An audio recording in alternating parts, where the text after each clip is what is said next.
दोस्तों, जिंदगी से जुड़ी कहानियां चैनल में आप सभी का स्वागत है।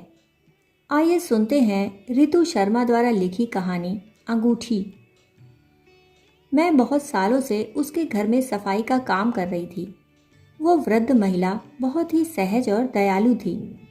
जब मैं उसके घर काम करने जाती तो वो मुझे कॉफ़ी के साथ हमेशा कुछ न कुछ खाने को देती। उसने मुझे कभी खाली कॉफ़ी नहीं दी। कभी कभी बच्चों के लिए भी कुछ न कुछ दे देती थी। विदेशों में ज़्यादातर माँ बाप अपनी उम्र की अंतिम अवस्था में या तो अकेले हो जाते हैं या वृद्ध आश्रम में पहुँचा दिए जाते हैं। उन्हीं में से ही थी श्रीमती आली, जिनके घर में बरसों से सफाई का काम कर रही थी।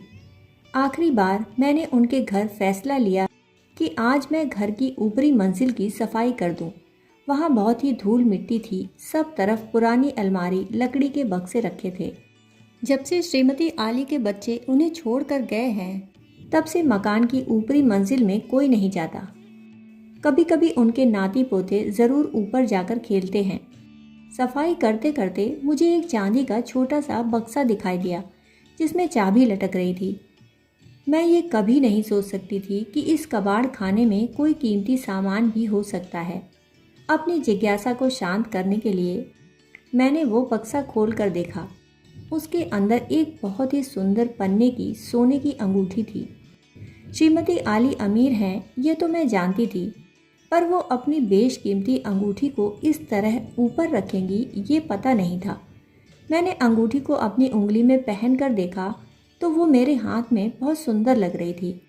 लग रहा था जैसे मेरी उंगली के लिए ही बनाई गई है। मुझे जेवरों से हमेशा से प्यार रहा है, या यूं कहें कि जेवर हर औरत की कमज़ोरी होती है, सो मेरी भी थी।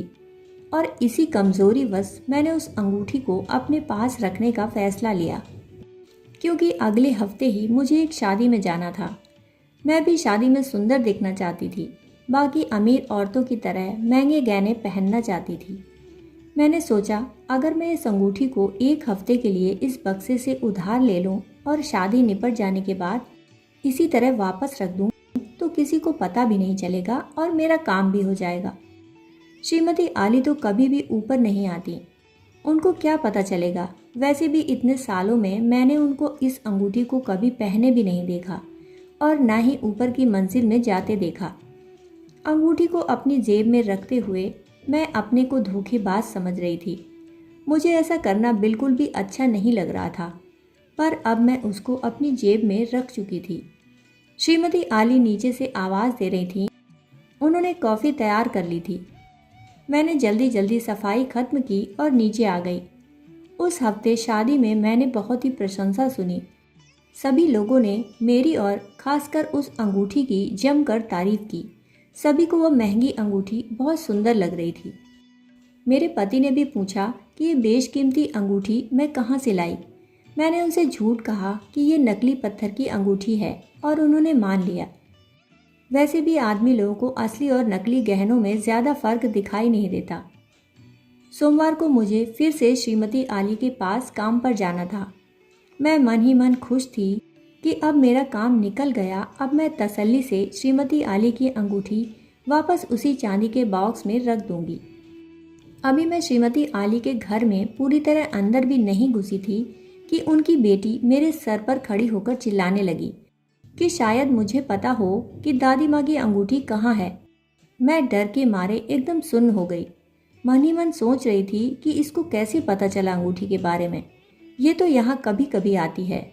डर के मारे मैंने झूठ कह दिया कि मुझे नहीं पता कौन सी अंगूठी। मैंने नहीं देखी, लेकिन वो मानने को तैयार ही नहीं थी। उसने कहा कि उसको श्रीमती आली ने बताया है कि बीते हफ्ते मैं ऊपर की मंजिल में सफाई करने गई थी, तभी से अंगूठी गायब है।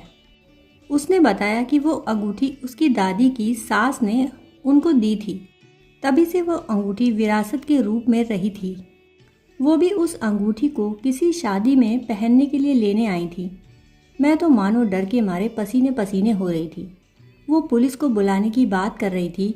हो सकता है किसी और ने वो अंगूठी पहनने को ली हो और देना भूल गया हो, मैंने अपने बचाव में कहा। तभी श्रीमती आली ने कहा, अरे मैं भूल गई, पिछले हफ्ते बच्चे भी ऊपर खेल रहे थे। हो सकता है उन्होंने निकाल कर कहीं रख दी हो। श्रीमती आली की बात सुन मेरे दम में दम आया। जाओ पहले जाकर अपने बच्चों से पूछो, फिर मेरे पास आना। बस अब यही बचाव का रास्ता था मेरे पास। बस इतना कह मैं वहाँ से घर आ गई और उसके बाद फिर कभी वापस श्रीमती आली के पास नहीं गई। उस अंगूठी को मैंने बहुत अच्छे से छुपा दिया था। मन में डर था कि शायद एक ना एक दिन उसकी बेटी पुलिस को लेकर मेरे घर आ जाएगी। इस बात को अब कई महीने बीत गए थे। अचानक मुझे श्रीमती आली का एक पत्र मिला जिसमें उन्होंने उस अंगूठी वाली घटना के लिए माफ़ी मांगी थी और बताया था कि हाँ, बच्चों ने ही वो अंगूठी कहीं खो दी।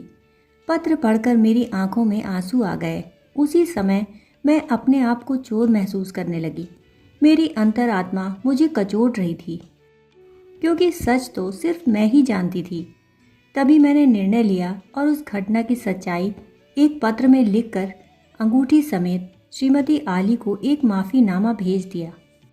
मुझे उम्मीद है कि वो उस दिन की मेरी स्थिति को समझकर मुझे ज़रूर माफ़ कर देंगी। अभी आप सुन रहे थे रितु शर्मा जी की लिखी कहानी अंगूठी।